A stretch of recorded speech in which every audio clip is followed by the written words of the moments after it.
How's it going? Thralls of Metal here once again. I'm Necrotic Nick. And I'm Jammin John. And we're here with another album review. Quite possibly the biggest album I think we've taken on thus far. One of August's bigger releases in terms of metal. Probably one of the bigger releases this year. As far as popularity, I think, is concerned, we typically review a lot of underground bands that don't get to see the light of day much. However... why not take on a bigger band? Yep. So, we're reviewing Slipknot's We Are Not Your Kind. This came out Friday on Roadrunner Records. This is their 6th/7th album, if you count the Mate Beat, Kill, Repeat album, which was more or less a demo. This band has been around forever. They're from Des Moines, Iowa, 9 members. Really not much we can say about them that most of the world doesn't already know. Right, yeah, I mean, for real, who doesn't know Slipknot? In fact, they're tattooed on my arm. This has been there since the first record release, so... Mine's on my taint, so can't show that. Facebook rules and all. I mean, we could. We're not on Facebook, we're on YouTube. You could show your taint. I'm not going to show my taint. Well... So, right away, we get into pretty much typical Slipknot territory with a interesting intro, noise, and such. Something to be expected on pretty much every Slipknot album. Yeah, I think every album starts with some sort of like weird noise or Corey scream or something or other. Something like that. Yeah, and this record kept with that fashion. Yep. Sure.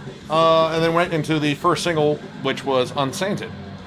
And honestly, I think it's a good song. I just don't know if this was where it belonged. Because generally, like, in any Slipknot album, generally their opener is one of the heaviest songs on the entire album. That's almost been their thing. And it's a great way to set off your album. Hell, that's how I like my metal albums anyway. Right. Bring forth good, strong the opener. shit Yeah. and just hit you hard. This one, it's, has its heavier moments. There's a nice blast beat section in there.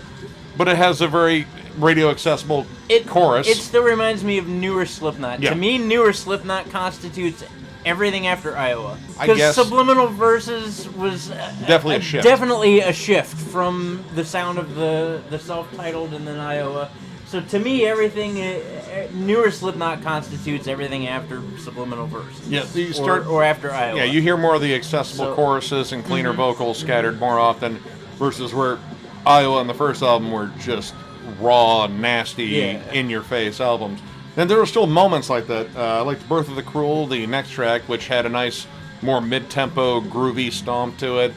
Cleaner vocals in there too, but they had heavier moments, and it's like some pretty good death metal riffing in there. But even so, the heavier moments, everything was kind of overshadowed by Sid. Sid was the way in front of the mix. is way up there. Yeah, there were points where the riffs got drowned out by... right? Which is cool. He's an experimental DJ. He does a lot of layering, but some of the stuff was way too out front. Like, it was drowning out other parts you like to hear. Yep. It was to the point where it drowned out some of the percussion, which is the loudest fucking thing on there next to Corey yelling. The drums were definitely up on the album. Yeah. Jay Weinberg's presence in this record is definitely out there. Yes. I think, once again, he did a solid job. He's been a really solid replacement for Joey Jordison. In fact, in comparison, I think, to all the musicians in Slipknot, I think Jay Weinberg really steps it up. My thing about Slipknot in recent years has been the guitar players, they write riffs, but that's really all there is to it. I don't even think there was a solo in this album. I really can't think of one on there. There was lots of like layered melodies and such, but no flat-out solo. And they've done solos in the past, which have been okay. Right. Again, it's more of like a Slayer thing. Yeah. The solos are like, meh, but they're there. Yeah. Every now and then you'll get a pretty decent one, but most of the time it's like, okay, this was a place for a solo. This one was kind of scattered more with interludes, too. Yes. And sometimes the tail end of a track would turn into an interlude in the next one. Correct. Which I don't generally mind, but sometimes they were like a full minute long going into the next track. It's like, okay, that just feels like wasted space. There's definitely a longer one later on in the album, so... Now, one of my initial criticisms right away with this one was the songs Nero Forte and Critical Darling sound almost exactly alike. Correct. And that drove me nuts. The two songs, very similarly written, were back-to-back. And the chorus doesn't fit? On Nero Forte, yeah. Yeah, not at all. It just has this weird vocal effect, and it feels very light, and it really contrasts the harsher moments in the song. Actually, the chorus in Hero Forte, I think, is pretty bad. Yeah. I didn't like it. there's really no hook to it. No. There's no earworm other than, like, what did I just listen to? However, I think that also plays into most of the album. There were some better choruses along this. Like, I thought the chorus in Critical Darling was a lot better, but I don't know if I thought it was a lot better just because it wasn't the Nero Forte The chorus in Critical Darling was better, but it reminds me of Stone Sour. In Newer fact, there were a Slipknot. lot of Stone Sour moments. I mean, now granted, I realize that, Corey Taylor is both Slipknot and Stone Sour, but Slipknot's supposed to be something different. I'd have to say this album is more mid-tempo. Correct. There aren't as many fast moments. Like, I thought Great Chapter was a pretty solid album, and I heard a lot of people say, oh, this album is a lot better than it. Great Chapter varied up their songs. You didn't get back-to-back songs that sounded way too similar. They really tried to divvy them up. Yeah. You had flying, fucking super fast, thrashy songs, death metal-esque songs, and you really kind of almost got kind of a one style of song on this for the most part. Kind of just these mid-tempo beatdowns. For the most part with the... Well, we'll get into that, because I want to talk about a couple more of these tracks. A Liar's Funeral. Best song on the album. It's up there. It's not my favorite song on the album, but it's definitely one that I starred as a favorite track on the album. I definitely liked it. Reminded me of Snuff. That would have been a good bookend, I think. Yeah, I think so too. I think the way that this record was laid out, I think they just kind of threw some songs, like, well, we might as well put this one next and this one next. Like, generally, when you write an album, you want to have a strong beginning and a good midpoint and a good ending. Like this, in my opinion, would have been a much better ending track than the ending track they chose. I think, honestly, it was the best written song on here in terms of how it ebbed and flowed. It started off as an acoustic number, and I thought we were going to get a Snuff song. Yeah, that's right. I thought so, too. And then all of a sudden, this heavy chorus comes in. It's like, whoa, that was kind of unexpected. And then it builds on that, and you almost get this giant funeral dirge. Kind of, yeah. It was melodic, yet heavy. It was definitely a newer sound for Slipknot, too. Yeah. It's not going to be something that you're typically used to with Slipknot at Almost all. doomy. Almost. I mean, it still has all the hallmarks of a Slipknot song, but there was definitely a different sort of feel to this one. It wasn't your standard, fuck you, fucking beat down. Yeah. And it definitely didn't fit as a ballad either. Next in line would have been Red Flag, which I also starred. It was heavier, it was speedier. Definitely reminded me more of Iowa. The vocals were pretty straightforward. I think if they choose to play it, this would be one where I would definitely call it a pit song as far as pitting for Slipknot is concerned. And it came at a point that it really needed some more speed because, like I said, you had a lot of mid-tempo affairs and a very strange, repetitive interlude in there. Like, okay, I could really use a pick-me-up. And this is 8 songs into the album, yeah. So, like, the fact that a heavier song that picked up the album didn't occur till the 8th track. Spiders, I thought, was interesting, definitely more experimental. I actually made a note that said Depeche Mode not. It was definitely not your traditional Slipknot song. It was softer, but it wasn't a ballad, but it also wasn't a heavy song. It was just weird. It reminded me of, like, Marilyn Manson. Reminded me of, like, an earlier Marilyn Manson or, like, a Korn song during their experimental phase. Which they're still unfortunately in. And there's weird sci-fi fucking, like, almost like 60s and 50s sci-fi sound effects. It's a really It was weird an song. Interesting song. I'll give it that. I don't know if it's one I'm going to listen to a lot, but I thought it was at least interesting. I was like, okay, this is maybe where some experimentation kind of worked. Like, you actually crafted a different song on here, and it wasn't, a complete jarring mess. Now, Orphan was a badass song. That's my favorite song on the album. Jay Weinberg brought the thunder, for sure. The double bass work. Yeah, the double kick work is, in my opinion, probably some of the greatest double kick work since Joey was in the band, since Iowa. Yeah. Heft. There's balls to that song.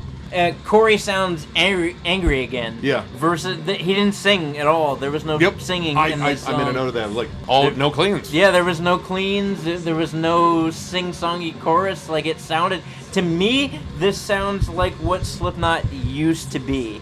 Like, and if you're a Slipknot fan that's kind of wavered over the years because of the fact they lost that heavy, you're going to be reminded of what Slipknot used to be because of this song. Yeah.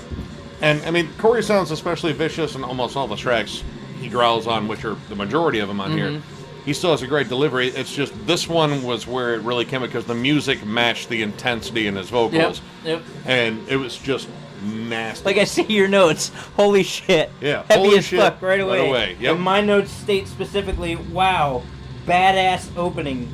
Drums driving, insane double kick. And we felt like we earned that after, listening to some odd stuff. After some weird stuff. But unfortunately, we moved on to the track My Pain. I don't even know how to describe this. It's like a almost 7-minute intro. It's experimental noise. It's barely a song. It makes just me weird. not understand this band Yeah. anymore as a band. Like, why? Why would you even put that? First of all, it's the third track of weird shit. Yeah. And it's what is it, the longest track on the album, and it's just close to it, I think. It might be. It's barely a song. It's essentially just like the soundscape of noises, which, yeah, those are cool if you want to throw them in as an interlude or whatever, but this is like nearly 7 minutes, and you have some weird, like, vocal parts over what sounds like a carousel or a merry-go-round, and I know they've done, like, weird stuff in the past like that, but not 7 minutes of it. And first of all, not, in my opinion, not a song that you should place on a record after 5 years of not releasing an album. Yeah. In fact, I'll read you my notes verbatim. My notes are... Why? I don't understand this band anymore. Those are my notes. And I'm going to stick with it for the description of this track. Because I don't... Yeah. I just don't. Now, I thought Not Long for This World was a pretty good track, though a little bit long, and definitely more on the Stone Sour side. But I thought Solway Firth definitely helped out the album towards the end. There was a little bit of almost mellow death to it. Like, there were parts I wish I heard more on the last Amon Amarth album. Decent song, but ready for the album to be over. Yeah, I mean, at that point, it's a long album. It's nearly 70 minutes. It might really be is. 70 minutes. And if I had the option of when this record was being written, or being, when they chose to put songs on this album and what order they put it in, I would have stated that if you were gonna place this song on the record, do it a lot earlier on, not towards the end after several tracks of crap. You don't want to get stuck just in the repeat and rinse and repeat cycle and yada yada yada in terms of releasing albums, and you want to try to do some different things, but also you don't want to damage your brand. And I would say a good chunk of this album is damaging and almost kind of passionless in some of these songs, and then some of the other ones are just head scratchers. Now, some of them I think are interesting head scratchers, and then there are ones that are just, dude, why? And that's not something I feel should be on an album 6 albums in. And to have such a... Because I'm sure you've all read reviews on this album. I've been reading nothing but reviews on this album for the last, 2 weeks or so. And all the reviews lead you to believe that this is Slipknot's heaviest album since Iowa, and they brought back the Thunder, and blah, blah, blah, blah, blah, blah, blah, blah, blah. I mean, granted, I have Slipknot tattooed on my arm. I was a giant Slipknot fan for a long time. That first record is, again, something that got me into heavier music, period. Actually, it's what led me to get into heavier stuff like death metal. So, I was definitely a Slipknot fan, and I, still wouldn't turn down the opportunity to see him in concert, but at the same time, like, come the fuck on, guys. This one's actually my least favorite Slipknot album. I'm going to go ahead and say it. I'm going to go ahead and state that as well. Personally, I'm going to give it 2.5 stars. And I feel a tad guilty about that, but at the same time, if I go back and I look over everything that I've written and everything that we've talked about and listening to this album, I liked 3 songs out of 14. To me, this record didn't grab me. It wasn't... In my opinion, it's not worth all the hype. And I really hate to say that because I am a Slipknot fan. I've met Corey Taylor, I've met Jim Ruth. They're nice dudes, but like, this album just didn't do it for me.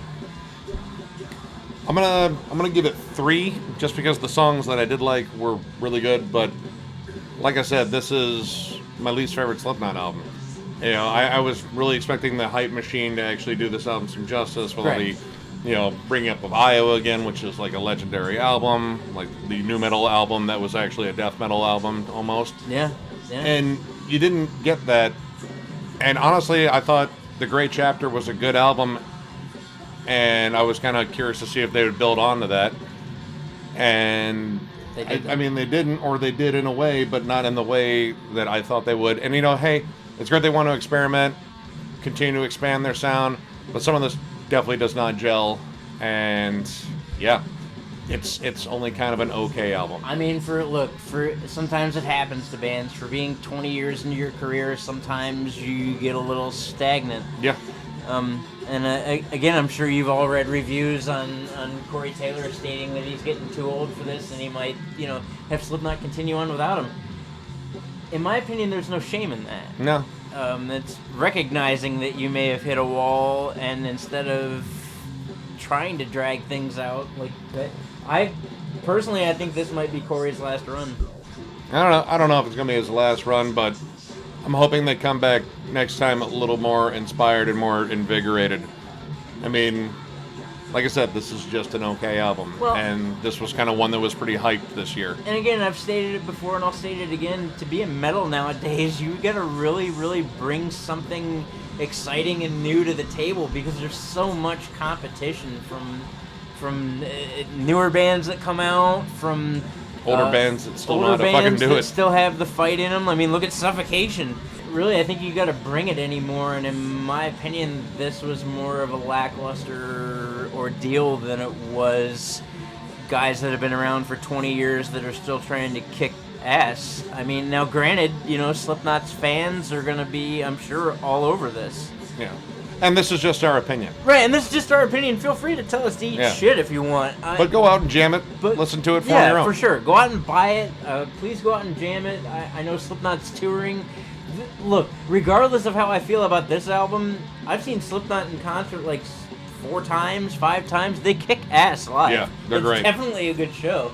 Some of the biggest sing-alongs I think I've ever participated in. Oh yeah. So I mean, I'm not hating on Slipknot as a whole, but this album, in my opinion, it's a miss. A miss for sure. So if you like the review or even hated it, give it a thumbs up. And if you're new to the channel, sub. We do shit like this all the time. And we're definitely going to be reviewing a lot more albums in the future. For sure. Take care, guys. Take her easy.